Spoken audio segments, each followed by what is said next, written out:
मौसम विभाग ने कहा है कि दिल्ली, पूर्वी उत्तर प्रदेश और राजस्थान के कुछ स्थानों पर रात और सुबह के समय कोहरा छाया रहा। पंजाब, हरियाणा, हिमाचल प्रदेश, उत्तराखंड, गांगेय, पश्चिम बंगाल में घना कोहरा छाया रहा।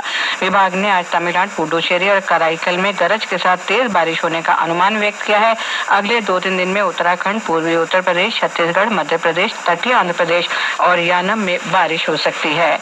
गृह मंत्री अमित शाह का बयान, डार्क वेब और क्रिप्टो करेंसी देश के लिए चुनौती। राष्ट्रीय सहारा की पहली खबर है। पत्र लिखता है, मादक पदार्थों की तस्करी और राष्ट्रीय सुरक्षा के क्षेत्रीय सम्मेलन में श्री शाह ने कहा कि सरकार ने न केवल मादक पदार्थों के कई नेटवर्क को खत्म करने में सफलता पाई, बल्कि उनसे जुड़े आतंकवाद को भी नष्ट किया है।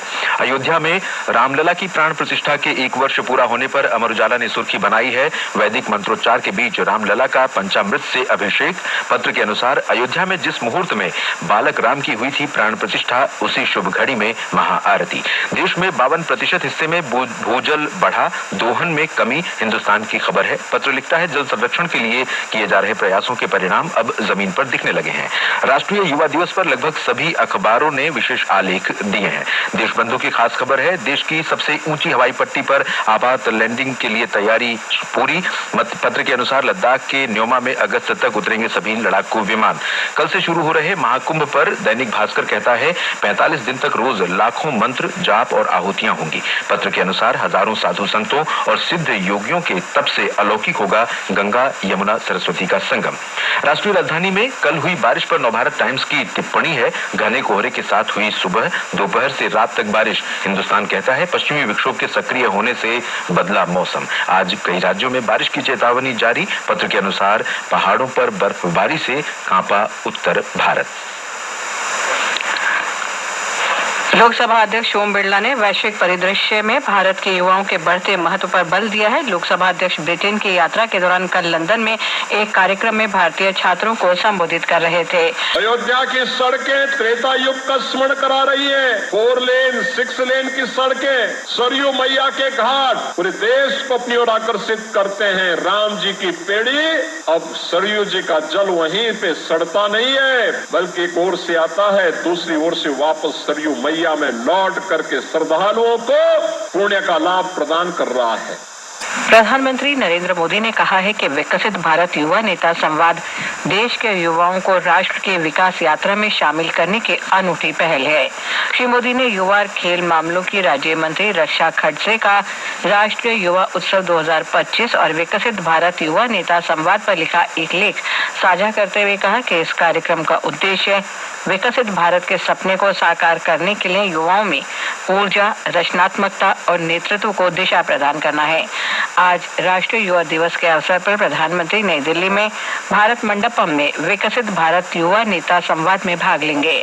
हमारे संवाददाता ने बताया है कि प्रधानमंत्री मोदी देश भर के 3000 युवा नेताओं के साथ संवाद भी करेंगे। देश भर से 3000 युवा नेताओं का चयन विकसित भारत चैलेंज के माध्यम से किया गया है। इस कार्यक्रम के दौरान युवा नेता प्रधानमंत्री मोदी के विकसित भारत के दृष्टिकोण पर अपनी प्रस्तुति देंगे। प्रधानमंत्री युवा नेताओं के साथ दोपहर के भोजन में शामिल होंगे, जिस दौरान उन्हें अपने विचारों, अनुभवों और आकांक्षाओं को सीधे प्रधानमंत्री के साथ साझा करने का अवसर मिलेगा।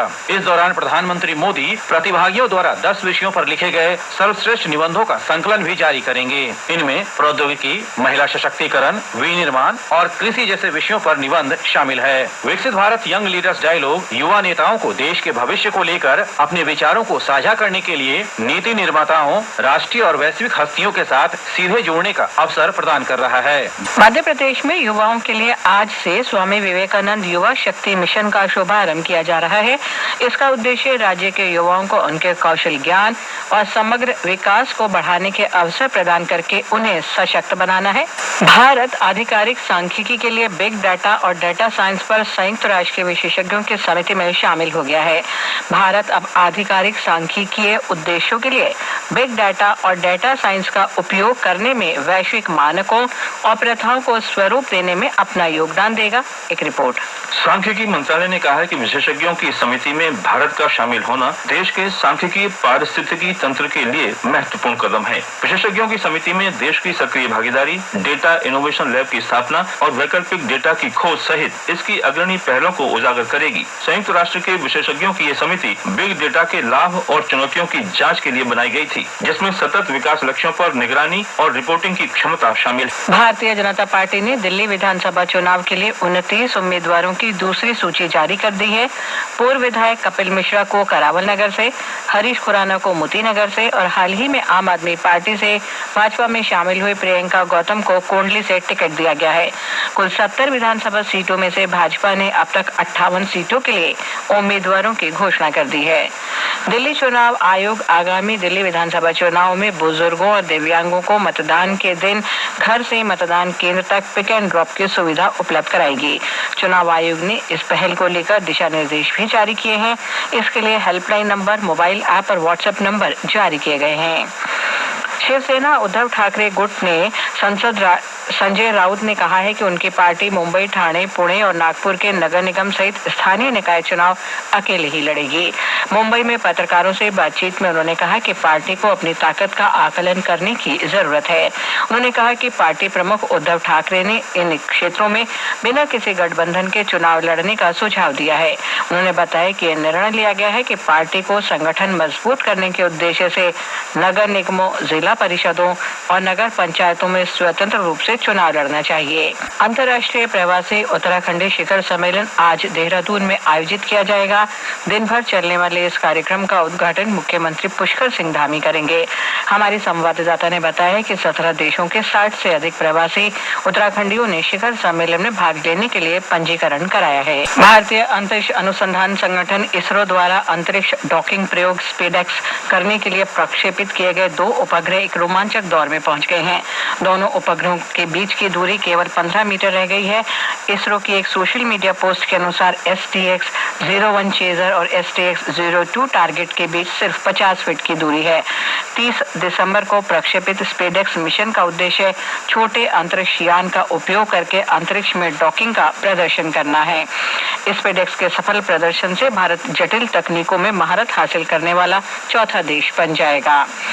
पुडुचेरी में स्वास्थ्य विभाग ने पुष्टि की है कि हाल ही में एक निजी अस्पताल में भर्ती कराए गए एक बच्चे में ह्यूमन मेटान्यूमोवायरस HMPV का संक्रमण पाया गया है।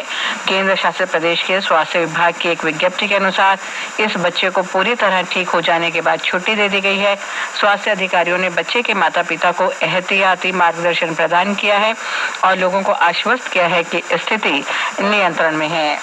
प्रयागराज में कल पौष पूर्णिमा पर पहले अमृत स्नान के साथ महाकुंभ आरंभ होगा।